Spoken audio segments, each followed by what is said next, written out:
no Western aid, no negotiations with global banks. Sounds like fiction, right? But it's not.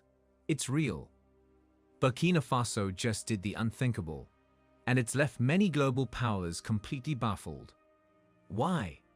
Because there's a deeply rooted belief that African nations can't thrive without external help, whether through loans, grants, or foreign guidance.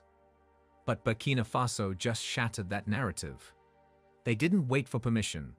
They didn't beg. They simply acted on their own terms. So how did they do it? In 2024, Prime Minister Dr. Apollinaire Guillaume de Tambaya made a groundbreaking announcement. Burkina Faso had paid off $4.79 billion in domestic debt. No involvement from the IMF, no World Bank funding, and no conditions attached. Rather than follow the typical path of dependency, they looked inward, relying on their people, their resources, and their economic strength. While the world doubted them, they focused on building something revolutionary. Here's where it gets interesting. Burkina Faso, a landlocked nation often overlooked in global affairs, decided to address its debt crisis by engaging its own citizens. Instead of seeking loans from abroad, the government turned to its people. They launched a campaign to sell government bonds, essentially promises to pay back borrowed money with interest to local banks, businesses, and everyday citizens. It was a bold strategy. Most governments wouldn't think to ask regular people to help pay off billions in debt. But Traore's team understood something essential. If people believe in their nation's direction, they'll invest in its future. And that's exactly what happened. It wasn't just about raising funds. It was about fostering belief, pride, and ownership of Burkina Faso's future. Even amid conflict and instability, a sense of national confidence began to grow. Citizens stepped up, investing in the bonds. Local institutions followed. The response was overwhelming. Burkina Faso had tapped into an overlooked yet powerful force, its own domestic capital. And in doing so, they flipped the traditional script. They proved that economic revival doesn't have to come from elite experts or foreign banks. It can come from within, from people who believe in their country. Their success sends a powerful message. With the right leadership, trust, and vision, self-reliance is not just possible, it's transformational. Even with instability all around, conflicts in the Sahel, terrorism threats, and mounting political pressure, Burkina Faso's leadership didn't flinch. They didn't rush to the usual global lenders for emergency bailouts.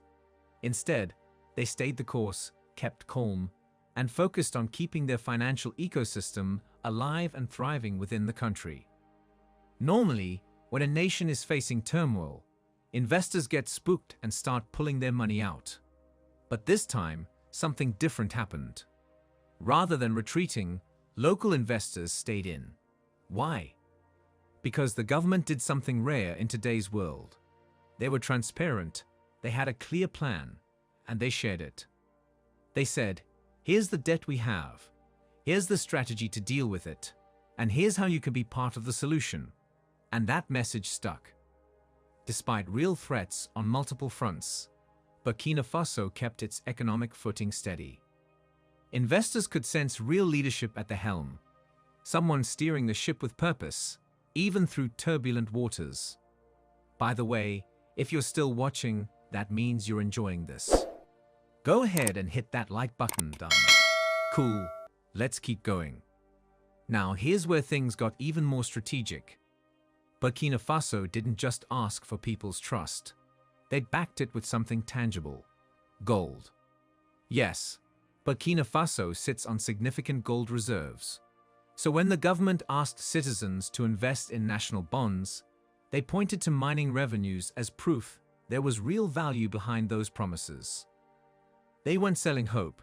They were presenting facts backed by resources. That gave investors confidence they weren't betting on a dream, but on something with substance. But the government didn't stop there. While many countries might have folded under Western pressure, accepting aid with strings attached, slashing budgets, or adjusting their politics, Burkina Faso chose a different route. They stuck to their principles and leaned into their own economic strength. Banks, pension funds, and private businesses were all invited to be part of the solution. The message was simple: if you've got savings, why not invest it right here at home? It's secure, it earns interest, and it fuels national growth. And the response? Overwhelming. Businesses didn't just invest. They partnered with the government on infrastructure projects like roads, energy systems, and more. It became less about clearing debt and more about building a new future together. This government-business alliance sparked something powerful: a collective sense of responsibility. Everyone had a role to play, and they knew it. Meanwhile, behind the scenes, the financial system was being modernized. The government introduced new financial tools, like flexible bond options, making it easier and more appealing for people to invest.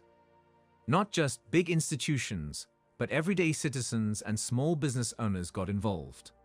As a result, more money flowed into the economy, more bonds were bought, and more development projects were launched. Bit by bit, without leaning on the West, the country chipped away at its $5 billion debt. But this wasn't just about balancing the books. It was about laying the foundation for long-term growth. Instead of using the funds to just patch old holes, the government invested in the future: roads, energy infrastructure, and sustainable systems that strengthen the economy from within.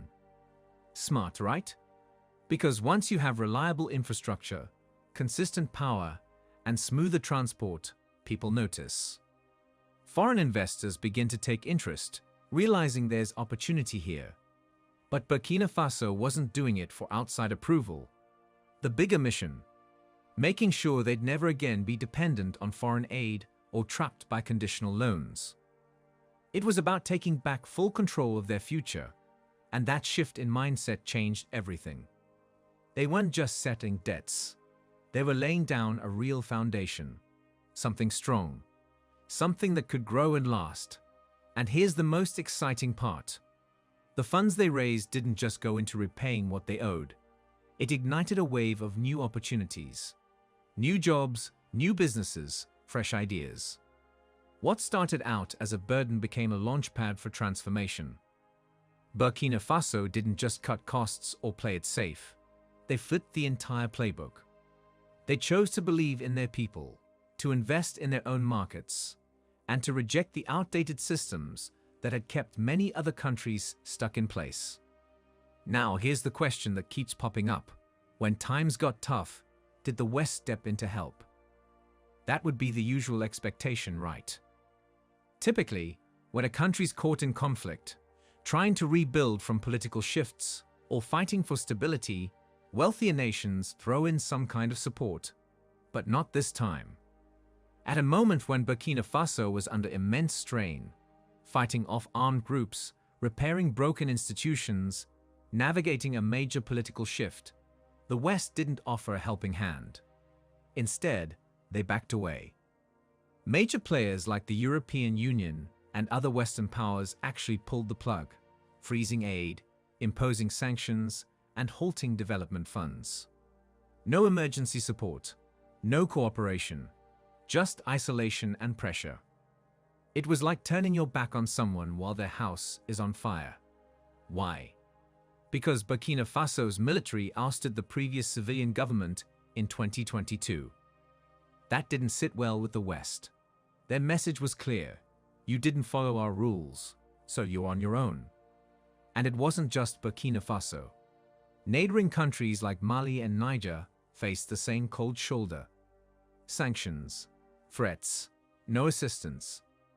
The strategy was obvious: make things so unbearable that citizens would turn against their leaders. But Burkina Faso didn't give in. They didn't come crawling back, asking for bailouts or pardons. They made a bold, unexpected move. They said, "We've got this. We'll figure it out ourselves." While the rest of the world waited for them to collapse, they chose a different path. No desperate calls to the IMF, No negotiations with the World Bank. Instead, they turned inward, toward their own people, businesses, and local institutions. No handouts, no foreign conditions, just a country determined to survive and grow on its own terms. Turning down outside aid, especially in the middle of crisis, takes serious courage. Everyone said it couldn't be done without Western help. That's the story Africa has been boxed into for decades, a continent always waiting for a lifeline. But Burkina Faso decided to write a different story. Their leaders asked a powerful question: why keep playing a role we didn't choose? They rejected the outdated narrative of weakness, dependency, and permanent crisis. They made a conscious choice: no to aid with strings, no to foreign rules, no to letting outsiders shape their destiny.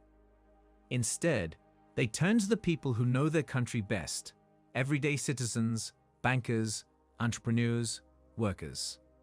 Everyone